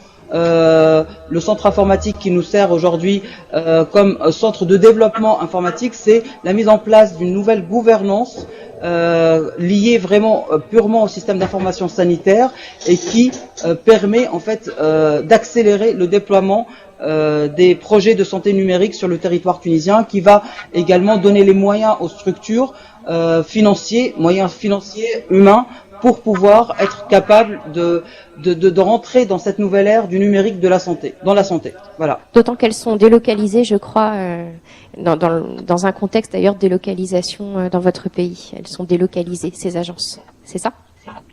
Donc aujourd'hui, l'agence, la structure, on est dans un modèle plutôt centralisé encore même, mais le but effectivement, c'est d'aller vers une décentralisation des approches de santé, donc des approches territoriales, un peu comme les approches qu'on voit en France avec l'équivalent des ARS, donc les agences régionales de santé. Nous avons des directions régionales de santé à qui il faudra donner de nouveaux moyens, de nouvelles missions pour pouvoir être des points relais vers les projets de télémédecine territoriaux sur le territoire tunisien. On voit bien par ce témoignage la double dynamique, hein, le niveau national, fixer une stratégie, un cadre national, et ensuite pouvoir décliner ces stratégies au plus près du terrain en mettant en place des structures qui sont vraiment justement sur les territoires et qui s'adaptent aux besoins particuliers des territoires, parce que, et là je peux le témoigner, en France on connaît ça aussi, hein, on met pas en place une politique publique d'en haut de la même manière pour tous les territoires. On a vu avec la richesse des témoignages ultramarins que les problématiques sont différentes et que donc chaque projet doit s'adapter. Je vous propose d'enchaîner tout de suite, vous restez avec nous, vous pourrez réagir sur la séquence de questions-réponses. Je vous propose d'enchaîner avec le témoignage d'un pays voisin, Oui. qui est l'Algérie. L'Algérie. Donc, Est-ce que vous êtes bien connectés? Ils sont bien l'Algérie. connectés. Ça fonctionne. Bon, alors, vous, en Algérie, vous avez travaillé notamment en termes de coopération internationale avec l'OMS, rien de moins quand même, l'Organisation mondiale de la santé, sur justement la mise en place d'un grand programme de transformation numérique du secteur de la santé en Algérie. Monsieur Abdelkader Hadjmiloud, vous êtes responsable informatique au sein du ministère. Est-ce que vous pouvez nous expliquer le contexte dans lequel ce programme a été mis en place et les besoins auxquels il entend répondre en Algérie? Ok, je vous remercie. Bonjour tout le monde. Donc effectivement, cet événement, le Catelvisio cette année, intervient pour nous dans un contexte assez particulier, en ce sens où nous sommes en cours d'initialisation de notre processus de transformation numérique du secteur de la santé. Ce processus que nous avons traduit par un projet structurant, que nous avons baptisé Sehatik. Donc, c'est pour système d'information hospitalier adapté aux technologies de l'information et de la communication. Donc, qui veut dire en même temps en arabe votre santé. Donc, nous avons essayé de jouer un peu sur les mots. Ce projet je résume, s'articule autour de 3 axes. D'abord, le patient. Donc, on tend vers l'amélioration du cadre de prise en charge du patient. Le deuxième, ce sera le praticien de la santé, offrir un cadre d'exercice propice pour les praticiens de la santé, toutes catégories confondues, et également le planificateur et le décideur qui trouveront la partie qui les concerne dans ce projet. Aujourd'hui, nous avons bâti tout un écosystème pour le lancement et l'initialisation de ce projet, un écosystème qui est d'abord intramuros, qui nous remettons en cause notre propre organisation afin d'absorber tout ce qui est technologie de l'information, de la communication et de les pérenniser. Donc notre approche est, je peux la qualifier de bicéphale. Donc une partie conceptuelle au niveau central qui va être chargée de traduire tout ce qui est objectif politique, stratégique en termes d'objectifs de e-santé, et un organisme de mise en œuvre. Donc nous travaillons pour le montage d'une agence spécialisée dans le développement des systèmes d'information de santé, qui sera le niveau de mise en œuvre technique, qui va soutenir tous nos établissements de santé dans nos propres processus de transformation numérique. Et ça, c'est pour le niveau gouvernance. Donc, il y a un niveau de coordination interministérielle et intersectorielle. Donc, tous les ministères qui sont porteurs d'intérêt ou chez qui nous trouvons un intérêt certain sont partie prenante de ce projet. Donc, par rapport à l'état civil, tous les secteurs qui sont fournisseurs de soins qui réalisent leur propre système d'information de santé dans un cadre d'harmonisation. La justice, c'est très important parce que durant cette phase, nous lançons la partie réglementation de l'usage des technologies de l'information et de la communication dans l'exercice de la santé, que nous considérons très important pour nous. Donc tout ce qui est protection de l'information médicale, la vie privée des patients. Il y a un troisième sous-système, ce sera le partenariat, donc l'OMS par excellence. L'OMS pour nous, c'est d'abord une porte vers l'extérieur, vers l'expertise internationale, l'accès aux bonnes pratiques qui seront mises à nos dispositions, et nous essayons justement d'exploiter toute cette expérience dans ce sens et la réinjecter dans notre processus de transformation numérique. Nous essayons de monter notre propre cadre d'interopérabilité nationale qui sera sur la base de standards industriels tels que IHE et HS7. Donc nous travaillons avec une expertise française pour le montage d'IHE Algérie. Et tout ça pour encadrer un peu tout ce qui est incubateurs et sociétés qui sont versées dans le domaine des TIC, essayer de lancer un tissu industriel spécialisé dans le développement du système d'information de santé. Parce qu'au jour d'aujourd'hui, tout ce qui est système auxiliaire, RIS, PAX, labo, pharmacie ou bien dossiers médicaux, nous l'importons. Donc nous essayons de capturer l'expertise et pérenniser ce savoir-faire chez les incubateurs. Et puis il y a un axe très important que nous considérons très important dans le cadre de ce projet, c'est la gestion du changement. Et là, nous faisons intervenir les sociétés savantes pour le portage du projet auprès des professionnels de santé. Par rapport à tout à l'heure, j'ai retenu... Un point, simplement, excusez-moi, Monsieur Admilou, vous nous avez cité une longue série de bonnes pratiques. J'espère que l'audience, à la fois ici à Paris et dans l'ensemble des 27 villes, les a bien entendues. Hein. Je fais un très rapide résumé, mais le travail sur la réglementation, l'anticipation de la gouvernance, l'accent mis sur l'interopérabilité, sur le travail de maîtrise, de diffusion des standards, les partenariats locaux avec les sociétés savantes, ça on le répète jamais suffisamment, mais vraiment pilotage. le pilotage, l'aspect industriel qui est tout à fait pris en compte dans votre projet. Est-ce que il nous reste très peu de temps, je suis désolé, je voudrais simplement qu'on revienne sur le montage de cette agence de soutien au système d'information, parce que là, vous travaillez, on est sur une session qui parle de coopération internationale, on y est tout à fait, parce que vous coopérez même avec la France, il me semble, sur ce sujet-là. Justement, nous travaillons, je suis en contact avec Azip Santé et puis M. Burnel au niveau de la D6. Donc, j'essaye de récupérer un partenariat franco-algérien dans le montage et de m'appuyer sur l'expérience française dans ce sens et monter notre propre agence nationale de développement des systèmes d'information de santé à l'effet effectivement d'encadrer tous les hôpitaux pour le propre processus de transformation numérique, entre autres. Voilà. Merci beaucoup, Monsieur Admiloud, et on rappelle cet autre niveau de coopération internationale aussi avec l'OMS qui est particulièrement important, puisque l'OMS s'est lancé dans une volonté de soutenir, d'aider, d'accompagner l'ensemble de ces projets technologiques pour répondre à des besoins de santé publique dans le monde entier. Ce qui donne un regard international. Si je puis ajouter quelque chose, c'est tout. Est-ce que je peux oui, ajouter quelque chose? Très rapidement, on n'est pas en avance, mais allez-y. 30 secondes, 15 secondes peut-être. Allez-y. C'est juste par rapport à l'introduction de la gestion du changement, nous travaillons sur une POC, une Proof of Concept, qui va nous permettre d'abord de démontrer tout l'intérêt de ce genre de système auprès des praticiens, essayer de créer un effet boule de neige et de l'émulation entre différents établissements qui seront demain concernés par ce même système. Voilà, c'était juste pour résumer ça. Merci beaucoup et vous restez avec nous. Hein, si on a des questions par la suite, on manquera pas à revenir vers vous. On va se brancher tout de suite, on va donner la parole à Saint-Pierre-et-Miquelon, qui est avec nous. Docteur Olivier Rioux pour Saint-Pierre-et-Miquelon, qui est président de la CME du centre hospitalier du Nant, et Jackie Le Tournel, qui est responsable informatique de ce même centre. Alors vous, à Saint-Pierre-et-Miquelon, vous travaillez évidemment avec le Canada, parce que vous êtes forcément éloigné de la métropole et vous avez des problématiques de mise en place d'outils partagés communs, notamment sur la question des transferts sanitaires. Alors, docteur Rioux, est-ce que vous pouvez nous expliquer qu'est-ce qui a motivé la mise en œuvre de cette coopération avec le Canada?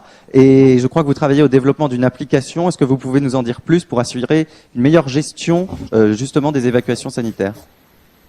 Oui, alors d'abord, on est un petit hôpital et puis on est un petit hôpital isolé. Donc effectivement, avec des problèmes d'Evassan qui sont extrêmement compliqués et coûteux. De fait, on est en train d'établir des partenariats avec la métropole de façon préférentielle et le CHU de Rennes, mais également avec nos confrères canadiens, en particulier pour les Evassan en urgence. Le problème avec les Canadiens, c'est qu'il y a des critères de complications, des problèmes de langage, les prises en charge entre les Canadiens et les Français, les prises en charge médicales ne sont pas forcément les mêmes, et puis c'est pas toujours facile d'obtenir le bon correspondant quand on appelle par téléphone à l'hôpital, le CHU de St. John's, à Terre-Neuve, puisque c'est le plus proche de Saint-Pierre-et-Miquelon. Donc, de fait, on a essayé de réfléchir pour essayer d'améliorer en particulier déjà les Evassan en urgence. On a essayé de réfléchir, entre médecins, à la mise en place d'une application qui permettrait de faire des transferts de données, de faire des transferts d'observation qui seraient immédiatement traduites de français en anglais et d'avoir des réponses de nos confrères canadiens à l'inverse, traduite immédiatement d'anglais en français, et donc de réduire de façon importante les délais pour obtenir une Evassan, et surtout aussi de donner les critères que jugent nécessaires les professionnels canadiens pour analyser une admission en urgence sur leur établissement. Cette application... J'imagine que ça a nécessité une forte coordination avec les équipes du Canada, parce qu'on est là sur, vous l'avez dit, des systèmes linguistiques différents, des systèmes de santé différents en termes de prise en charge, de critères. Alors, comment cette Clairement, donc, en fait, coordination s'est faite? Ça fait déjà plus d'un an qu'on travaille sur cette application, qu'on fait des voyages réguliers donc à Saint-John et qu'on essaie de travailler à la fois avec le service informatique de Saint-Jean et à la fois avec les médecins de Saint-Jean. Dernièrement, d'ailleurs, le Eastern Health, donc le CHU de Saint-John, est volontaire pour participer au projet financier déjà, vous voyez, donc ils se sont complètement impliqués dans ce projet. Mais il a fallu effectivement convaincre tout le monde là-bas, les informaticiens, les médecins, pour que ce projet puisse aboutir et puis soit pérenne et soit vraiment utile à nos pratiques médicales. On en est où aujourd'hui de cette application? Est-ce qu'elle est déjà mise en place? Est-ce qu'elle est déjà utilisée? On est en phase de test? Alors, elle est en phase de test. Le concepteur, qui est médecin, est actuellement à Saint-Jean en train de finaliser un petit peu les dernières préparations. Mais ça doit être dans les semaines à venir, on doit commencer à pouvoir l'utiliser. À savoir que cette application a été aussi présentée au ministère de la Santé en France et que c'est une application qui pourrait être diffusée dans tous les territoires isolés et en particulier dans les territoires qui ont affaire à des relations internationales, en particulier avec le monde anglophone. Mais ça pourrait être utile pour n'importe quelle relation. Je m'arrête un instant là-dessus parce que c'est un aspect très intéressant, c'est-à-dire que on essaye d'éviter de réinventer le fil à couper de beurre en permanence. Donc tous ces projets e-santé qui sont déployés, il y a une bonne pratique qui est vraiment très forte, c'est de communiquer, de voir dans d'autres régions, avec d'autres équipes de soins si ça peut servir, si ça peut être déployé de la même manière, si ça nécessite des ajustements. Et en tout cas, c'est très intéressant de voir qu'un projet comme ça qui est déployé sur Saint-Pierre et Miquelon peut derrière profiter aussi en France à d'autres établissements qui sont amenés à coopérer avec des pays étrangers. Est-ce qu'on peut passer, Docteur Rioux, on reviendra avec vous juste après, mais on peut passer la parole à Jackie Le Tournel parce qu'on peut faire le parallèle entre la mise en place de cette application et le déploiement d'un système de partage d'imagerie, ce qu'on appelle un PACS. Monsieur Le Tournel, vous avez participé à cette mise en place de ce partage d'imagerie avec le Canada. Comment ça fonctionne aujourd'hui? Parce qu'il me semble que ça fait un certain temps que ça fonctionne. Comment ça fonctionne? Il y a eu des blocages? Comment vous les avez surmontés? Expliquez-nous. En fait, on est à Saint-Pierre-et-Miquelon, on a numérisé notre service de radiologie en 2011. Donc en 2011, on a installé un PACS et on s'est mis à numériser toute notre imagerie médicale. Et depuis 2011, on sait que les Canadiens d'en face, de Saint-Jean-de-Terre-Neuve, ont un PACS qui vient du même fabricant, de General Electric, pour pas le nommer. Et donc on sait que c'est assez facile d'interconnecter nos deux systèmes.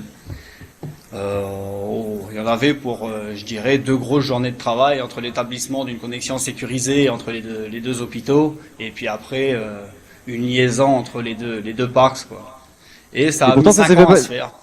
Et voilà, c'est ça. Ça a mis 5 ans à se faire, je répète. Mais alors pourquoi? Il y avait un blocage au niveau canadien. Ils n'étaient pas d'accord au niveau de l'Eastern Health pour autoriser ces connexions-là.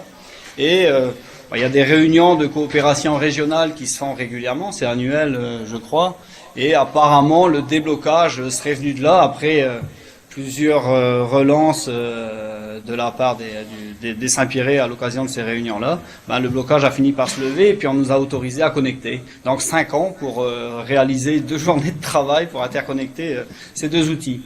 Alors l'idée, on les a pas connectés juste pour le plaisir de les connecter. C'est parce qu'on avait régulièrement besoin d'envoyer un examen radiologique à Saint-Jean. Et comme il n'y avait pas de liaison, on courait sur un patient. Donc les secrétaires médicales de l'hôpital allaient à la caisse d'assurance maladie locale déposer un CD avec un examen qui était remis à un patient qui allait le remettre au secrétariat de l'Eastern Health qui, voilà. Enfin, voilà un peu comment ça se passait. Alors quelquefois, les années 2010. Ouais, c'est ça. Rappelez-nous combien de temps ça prenait déjà? Il fallait une bonne semaine quand tout se passait bien pour trouver le bon rouage pour remettre l'examen. Alors, depuis qu'on a interconnecté, on envoie un scan en l'espace d'une heure à peu près. On le fait pas souvent dans le cadre de l'urgence, mais il nous faut à peu près 1 heure pour envoyer un scanner qui fait 1 giga 2. Il y a mieux, on envoie en 7 minutes la même chose au CHU de Rennes grâce à un outil de téléimagerie Nexus d'Etiam, pour pas le nommer, quoi. Alors justement, ça fait partie des choses sur lesquelles vous avez souhaité mettre l'accent, c'est l'arbitrage, la priorité donnée au déploiement de ces dispositifs envers la métropole ou envers un pays étranger, mais plus proche géographiquement parlant. Vous avez parlé en préparant cette intervention de mieux mettre l'accent sur les outils qui permettent d'orienter les patients, sur ce qui permet de travailler plus rapidement avec la métropole ou plus rapidement avec le pays étranger en fonction des cas. Est-ce que vous pouvez nous en dire un peu plus de cette problématique dans laquelle Saint-Pierre-et-Miquelon est un parfait exemple entre le Canada tout proche et la métropole éloignée, mais on voit la proximité avec Rennes qui est connectée avec nous et les partages qui peuvent s'organiser aussi. Je me permettrai pas de parler de l'abord médical des choses, mais au niveau technique, c'est tout bête. On prend un outil de téléimagerie énormément déployé sur la métropole, et on se rend compte qu'on fait en 7 minutes ce qu'on fait en 1 heure par un canal sécurisé avec les Canadiens. Il y a peut-être moyen d'optimiser ce qu'on fait avec les Canadiens. Mais c'est vrai que techniquement, moi, en tant que responsable informatique à l'hôpital, quand je suis appelé à travailler avec les métropolitains, c'est pour moi toujours plus facile. On obéit à la même réglementation, on a les mêmes cadres réglementaires, donc c'est plus facile. Et techniquement, on utilise aussi beaucoup les mêmes choses. Tous les outils informatiques déployés à l'hôpital de Saint-Pierre sont des outils que vous retrouvez en métropole, quoi. Merci. Docteur Rio, peut-être votre point de vue sur l'aspect médical là, de cette orientation des patients entre métropole et le Canada. Je pense qu'on préfère travailler avec nos confrères français, parce que là c'est un peu comme l'informatique, on a à peu près la même logique. Non pas que les Canadiens soient mauvais, c'est absolument pas ça, ils sont très, très brillants dans leur spécialité, mais en particulier les problèmes de langage, parfois de critères de prise en charge sont pas tout à fait les mêmes, et donc c'est vrai que c'est beaucoup plus facile de travailler avec la métropole. Ceci étant, après il faut resté pragmatique, et il y a un certain nombre de patients qui ne peuvent pas supporter 13 heures de voyage aérien, et donc et surtout dans le cadre de l'urgence. Notre partenaire unique, ça reste l'hôpital de Saint-Jean, qui est le plus près, à 45 minutes d'avion. Voilà. Donc on peut dire ce que l'on veut, de toute façon, là que ce recours. Oui, et puis en préparant, vous aviez indiqué ce souhait de développer finalement un éventail de possibilités en fonction de l'âge de la personne, de la gravité, de toutes sortes de paramètres. C'est un peu de ça qu'il s'agit, puisqu'on a vu que lorsque l'on lance des projets de télémédecine, définir un parcours de soins et ce qu'on appelle un workflow, on l'a vu dans le domaine des plaies, justement, au travers du travail sur la e-santé appliquée aux plaies et cicatrisation, la définition de parcours précis et adapté en fonction des situations est intéressante, et ça vous permettrait de développer un éventail plus large. Alors après, je voudrais juste insister peut-être sur un paramètre. On a parlé de soutien institutionnel. Et effectivement, déjà pour la métropole, il est extrêmement important, mais pour travailler avec un pays étranger, le soutien, il est plus que nécessaire. Et donc, je peux vous assurer que tous les acteurs de santé et les politiciens de l'archipel nous soutiennent et participent à l'évolution de l'hôpital vers la télémédecine. Et j'ai à côté de moi Madame Clairaut, qui est sénatrice maire de l'archipel et qui est là aujourd'hui, qui témoigne du soutien politique, en tout cas au niveau de l'archipel, et je peux même dire que sans son aide, tout ce que nous sommes en train de développer au niveau de l'hôpital serait clairement impossible. Voilà, donc je voulais juste la remercier, puis peut-être qu'elle a un petit mot à dire éventuellement.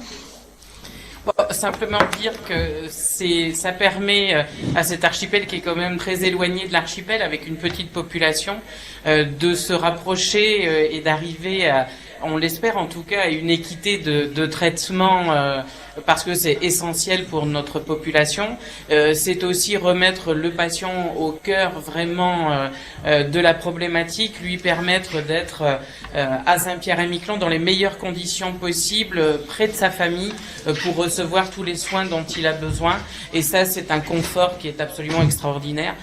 Donc c'est vrai que ce sont des négociations, et le directeur de l'hôpital est venu avec moi. On a beaucoup discuté pour convaincre de l'intérêt de la mise en place d'un système comme celui qui est le nôtre maintenant. Mais voilà, c'est essentiel en tout cas que tout le monde fasse bloc pour que ce genre de projet avance. Merci beaucoup, Madame la Sénatrice. Merci d'avoir été avec nous. On a eu en chair et en os le soutien institutionnel. Voilà, la preuve par l'exemple. Merci beaucoup de votre présence. On vous garde, surtout avec nous. On est content de vous avoir.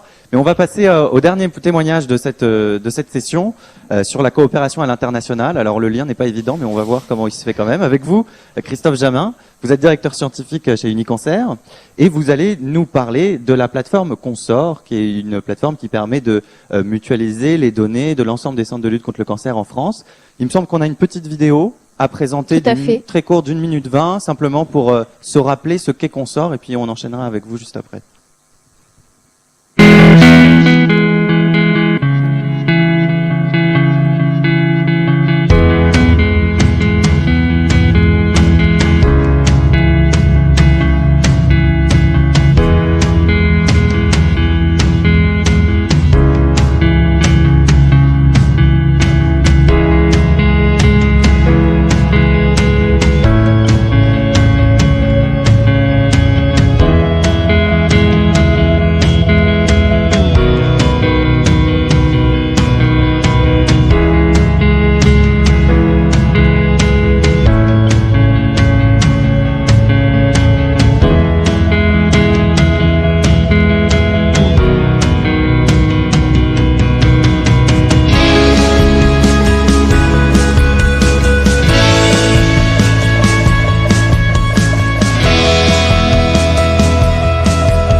Alors voilà, cette vidéo, elle montre bien l'intérêt de l'outil, notamment pour former des cohortes de patients dans la recherche, ce qui est essentiel en cancérologie aujourd'hui. Christophe Jamin, on a vu aussi l'ergonomie de l'outil, la facilité d'utilisation, la possibilité d'accéder à de l'information rapidement avec un système de requête.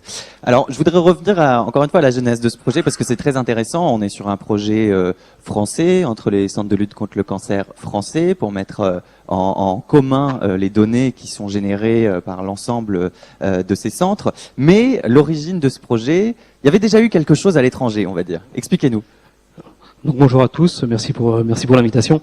Donc effectivement, c'est un projet qui actuellement est un projet français entre les centres de lutte contre le cancer. Donc Unicancer, GCS, des CLCC.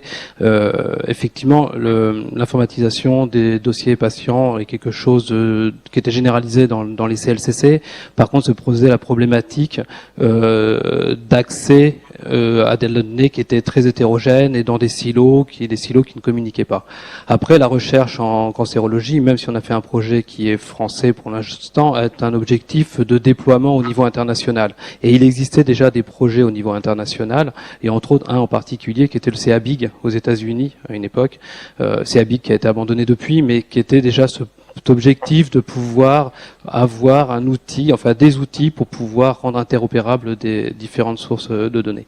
Donc les premières collaborations, donc les CLCC ont déjà des interactions avec différentes structures à l'étranger, dont les États-Unis, et donc il y avait une délégation d'études qui était partie aux États-Unis pour voir ce qui se faisait au niveau du CABIG, pour ne pas réinventer ce qui se faisait déjà, pour avoir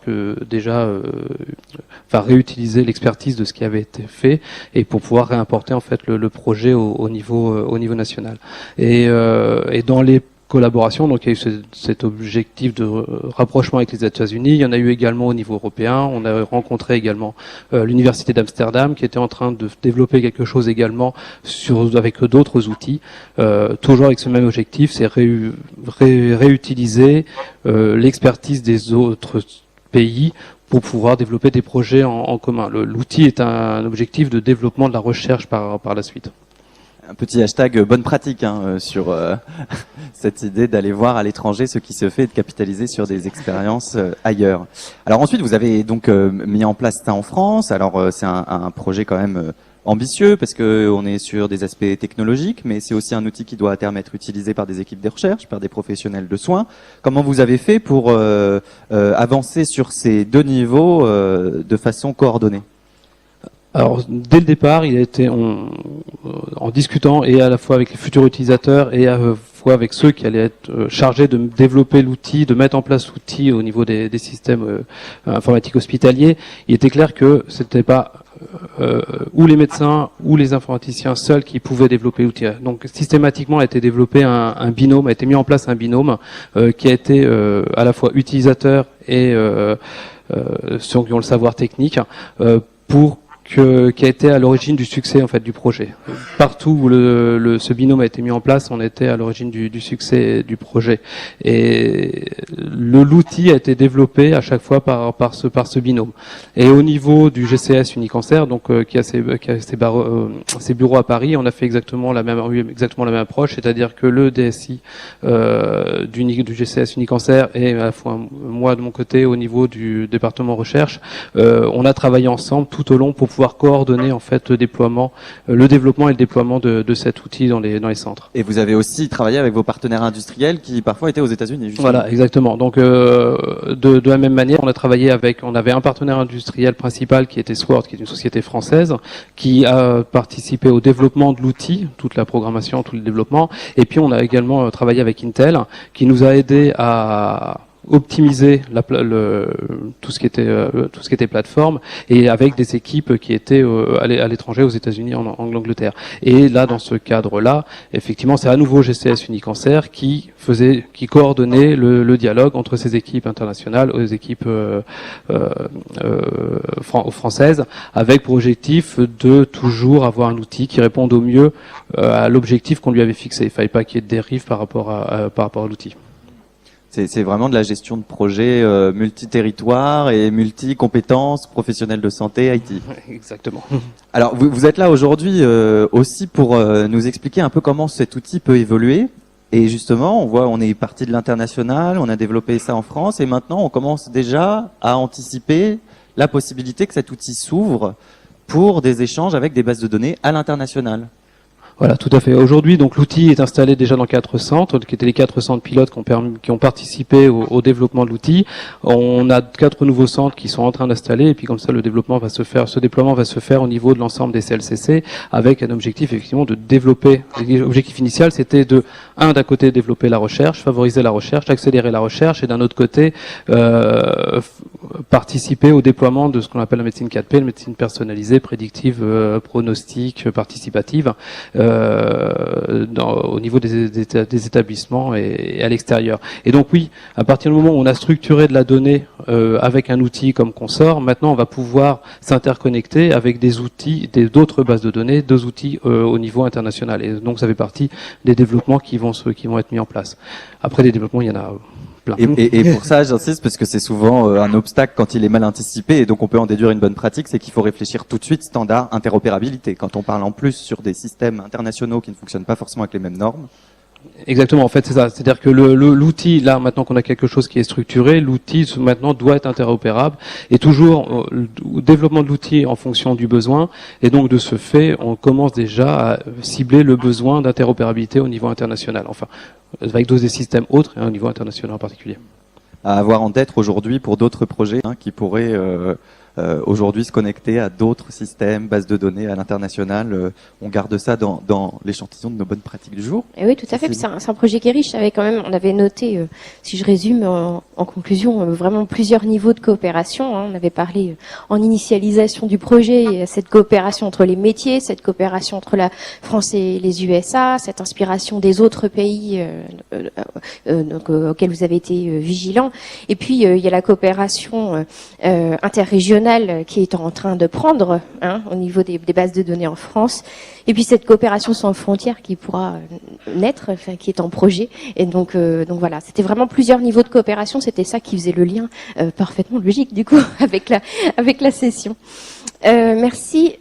Merci beaucoup, Monsieur Jamin. Est-ce qu'on a quelques Alors questions oui, à prendre on a une question qui est un peu adressée à tous, mais je me demande si le CH du Nord n'aurait pas son avis, mais les autres sites peuvent réagir également.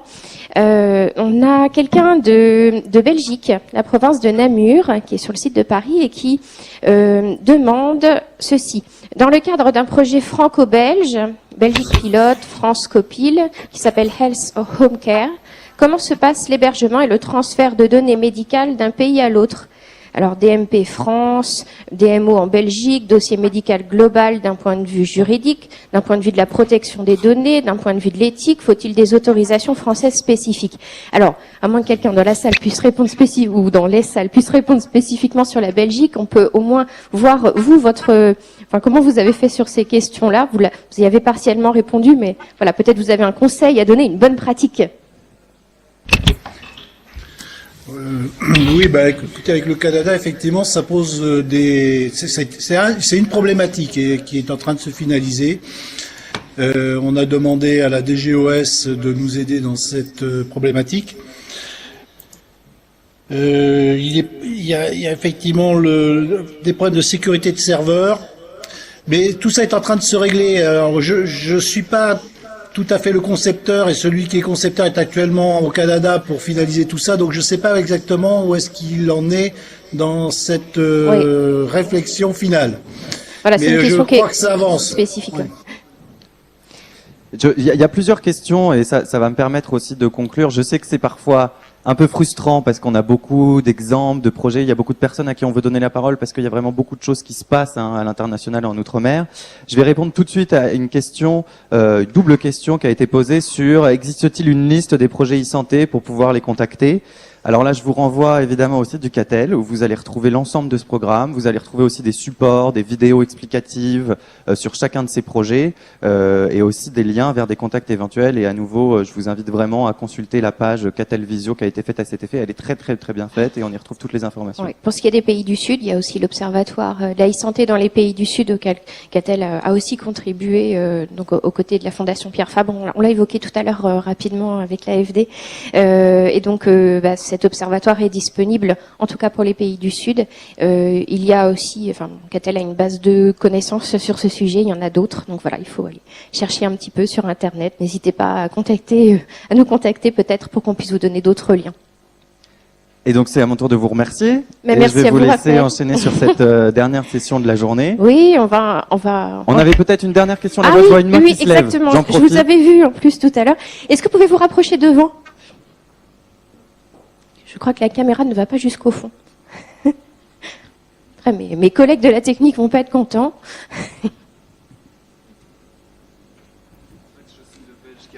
On vous entend pas à Bamako. Le micro au menton. Bonjour, je suis le Belge qui a posé la question avant concernant le projet franco-belge. Oui. Et donc je voulais savoir simplement à qui s'adresser pour avoir les autorisations de transfert de données, etc. Alors, est-ce que quelqu'un peut nous répondre aujourd'hui sur à qui s'adresser pour avoir des autorisations de transfert de données entre différents pays? Est-ce que la CNIL?